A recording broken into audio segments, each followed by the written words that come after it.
Hello you guys, welcome back to my channel and welcome if you're new. I actually just woke up from a nap, so I really feel out of it. Kind of feel like I just came back from another planet. We are here to do a book haul. I don't think I've ever done this kind of video before and I'm super excited because I have 10 books here. I personally love to watch book hauls because I feel like I get a lot of recommendations from them, so I'm hoping that you guys will be able to do the same. I think I have a few that are not too popular, that people aren't necessarily talking about right now, and I think they're gonna be pretty good, so I'm super excited to read them and let you guys know. I love reading like the hyped up books, the mainstream books, because for the most part I feel like they always tend to be as good as people say they are, but I do also want to make more of an effort to find books that aren't necessarily in the spotlight and kind of highlight some of those stories, highlight some of those authors.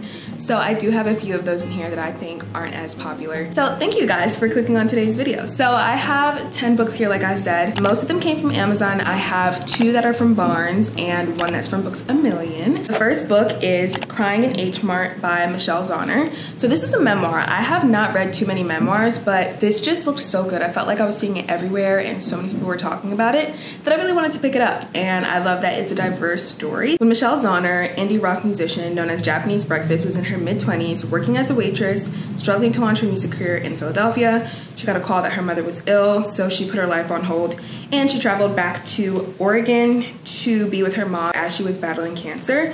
So it says it's a searingly candid coming of age story. I feel like this age that I'm in right now, like I'm 25 and I love a good coming of age story. I don't know what it is. I feel like you're just finding yourself again and like finding out who you are. So that sounds really interesting to me. It's a story of growing apart from and then back together with her Korean identity and of forging her own path in the wake of devastating loss. This next book, I actually got it while checking out. I think I somehow had like their buy one, get one 50% off. They allowed me to pick one from their front register. It's called Not So Perfect Strangers and it's by L.S. Stratton. So she is supposedly a local author and it's a thriller. So I love a good thriller and I figured it'd be cool. She's a Black author. This is about domestic violence and like escaping an abusive husband. Tasha Jenkins, she's found the courage to leave her abusive husband. She takes her teenage son with her, checks into a hotel the night before. But escaping is not so easy. She finds herself driving back to her own personal hell, and as she's leaving, a white woman pounds on her car window, begging to be let in. So behind the woman, an angry man is in pursuit. Oh my god. The thing that they have in common is that they're running away from their marriages. They're on a collision course that will end in the case files of the DC MPD homicide unit. That sounds crazy. I'm super excited to pick this up. It sounds really good. Local authors support. This next book came out at the end of April. I actually had pre-ordered this book. This is Happy Place by Emily Henry. You guys know I love Emily Henry. I talk about book lovers all the time. I got the signed copy and I'm so excited about that. I'm gonna show you guys. Look at that.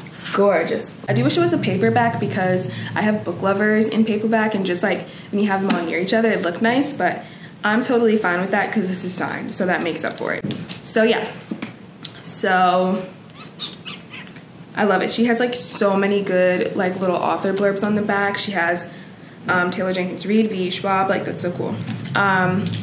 So it says Harriet and Wynn have been the perfect couple since they met in college. They go together like salt and pepper, honey and tea, lobster and rolls, except now for reasons they're still not discussing, they don't. So they broke up 5 months ago and still haven't told their best friends. And I think what happens is they end up on vacation with their friends. I think it's like a trip that they take often, but they haven't told them that they've broken up. And so they pretend to be together for the duration of the trip, just so that everybody can be happy and get along and like it doesn't have to be awkward. They start to question like, why did we break up? I have been seeing everybody posting about it on Instagram, on Bookstagram. I've been seeing all the quotes and I've kind of been trying to avoid them because I don't want to spoil it, but like it looks so cute and so good. We have The Two of Us by Taylor Torres. I found this book on Bookstagram. I think that this author, Taylor Torres, is actually like a Bookstagrammer turned author, which is so freaking cool. I love that and I would love to do that one day. There's a little author blurb from Mia Sheridan. I loved Archer's voice. So I feel like if she's co-signing this, then it has to be good because her writing was amazing in Archer's voice. If there's no place like home, that's more than okay for Mara McKinnon. In fact, she prefers that way. Going back to the place she made the worst mistake of her life, not ideal. But a family emergency forces her to go home to Maine. It's been 7 years since she's returned home. And she says the only way she'll get through this return home unscathed is to avoid Ambrose King at all costs.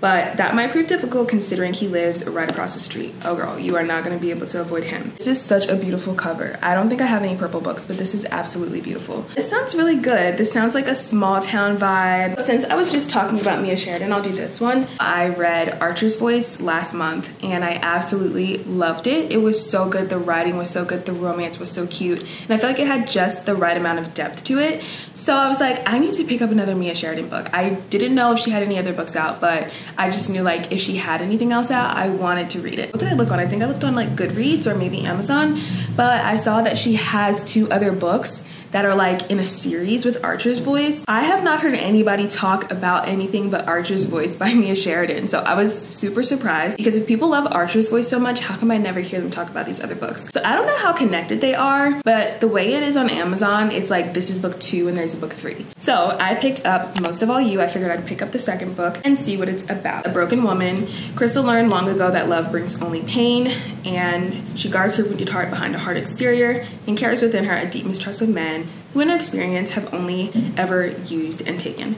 And a man in need of help, Gabriel Dalton, walks into her life. Despite the terrible darkness of his past, there's an undeniable goodness in him. Crystal finds herself drawn to Gabriel. His quiet strength is wearing down her defenses, and his gentle patience is causing her to question everything she thought she knew. So Crystal and Gabriel never imagined that the world, which had stolen everything from them, would give them a deep love like this. Except fate will only take them so far, and now the choice is theirs. So this is super interesting. It looks like 2 people who are super traumatized, who are dealing with like PTSD, who don't trust, who don't believe in love, find each other, and they're trying to see if they can like battle against all these beliefs and like fears and traumas that they face and be together. If you guys have read it, let me know in the comments because I literally have not heard anything about this.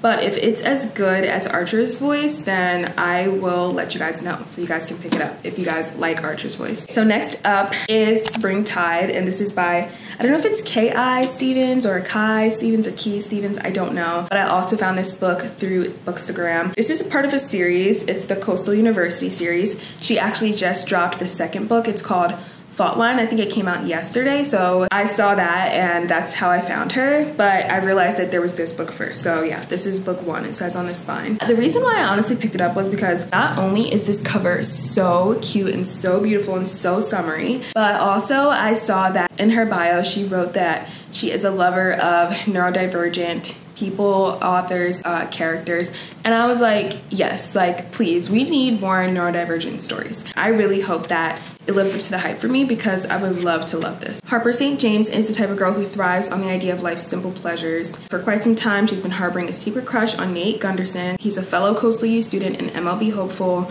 but in order to spend more time with him this semester, she finds herself spinning a ridiculous web of lies. And then there's Luca Reynolds, who is the type of guy who prefers to set low expectations for himself and for others to avoid disappointment.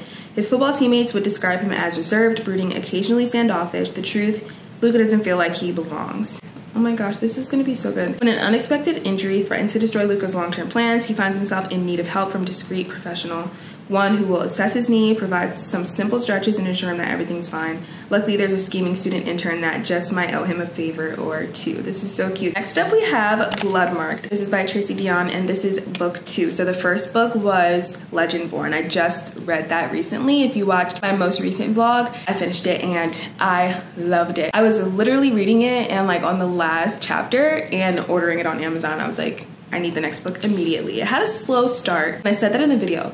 It started very, very slow, but once you got into the story, like 100 pages in, it was so good. I had to pick it up, and like also, I absolutely love that there's like a Black main character in a fantasy. Like that was so amazing to kind of see myself and like feel like I could see myself in that story. I absolutely loved it, and I'm so happy that this is getting the credit and the hype that it deserves. Aubrey wanted was to uncover the truth behind her mother's death. She infiltrated the Legendborn Order, a secret society descended from King Arthur's knights, only to discover her own ancestral power. Now she's become someone new. That's really all I'm gonna say because the rest of this seems kind of like a spoiler if you haven't read book 1, but read it. push through and read it, okay? It's so worth it. It's so good. I feel like it had like so many things and everything came together so nicely. Next book is Meet Me at the Lake. This is by Carley Fortune. Everybody has been talking about this. She is the author of Every Summer After. I have not read that yet, but I would like to also pick that up and add it to like a summer reading list, which I will do a video on like my summer reading TBR. Cover art, 10 out of 10. So beautiful. Such a summer vibe. So this is a newer release. This just came out recently. You and Me in 1 Year, Don't Let Me Down. So Fern Brookbanks has wasted far too much of her adult life thinking about Will Baxter. She spent just 24 hours in her early 20s with the aggravatingly attractive and idealistic artist, a chance encounter that spiraled into a day-long adventure in this city. Timing was wrong, but their connection was undeniable. They made a pact to meet again 1 year later. Fern showed up and Will didn't. At 32, her life doesn't look at all how she imagined.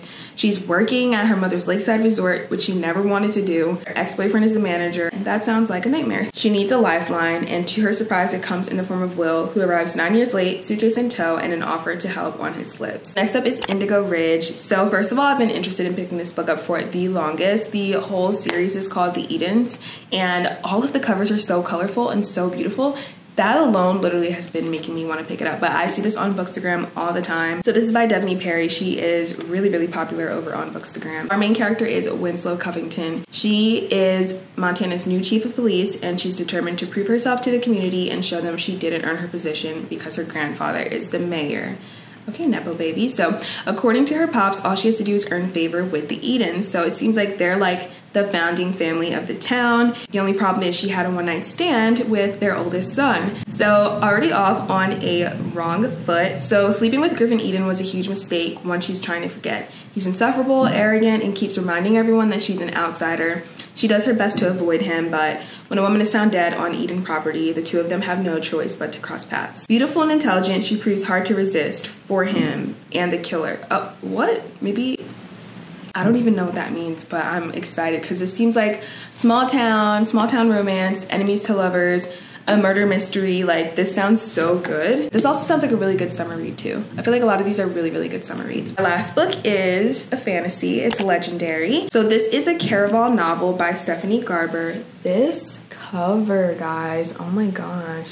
It's so magical. It's so beautiful. This is book 2. So I also read Caraval last month and I absolutely fell in love with it. I did not expect to love it as much as I did. You should definitely read the Caraval series before you read the Once Upon a Broken Heart series. I know so many people have just been going straight into Once Upon a Broken Heart, but the thing is, like, although they're not like directly connected, I have heard that you hear about some characters and some events from Caraval when you're reading Once Upon a Broken Heart. So if you haven't read Caraval, you don't really know what they're talking about, and I imagine that kind of like takes a little bit away from the story. So definitely read Caraval first if you are looking to start either of these series. Like, read Caraval first. It's so good. It's so worth the read. I don't know why anybody would skip it. I loved it. I was like not even done reading Caraval before I ordered this because I was like, I just know I need book 2 immediately. Left off on a really good cliffhanger.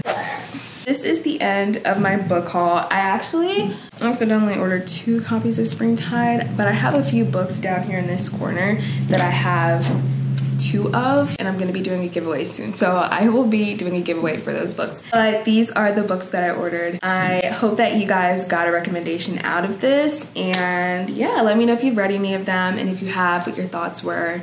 And hopefully I also recommended you something that you've never seen before. I'm gonna try to do that a little bit more, at least like once or twice a month, have like something that's not too mainstream, because there are so many good stories out there. Thank you guys for watching today's video, and I'll see you in the next one. When you're not here, the sun don't shine. When you're not near, I don't feel like I do when you're with me. It felt like sudden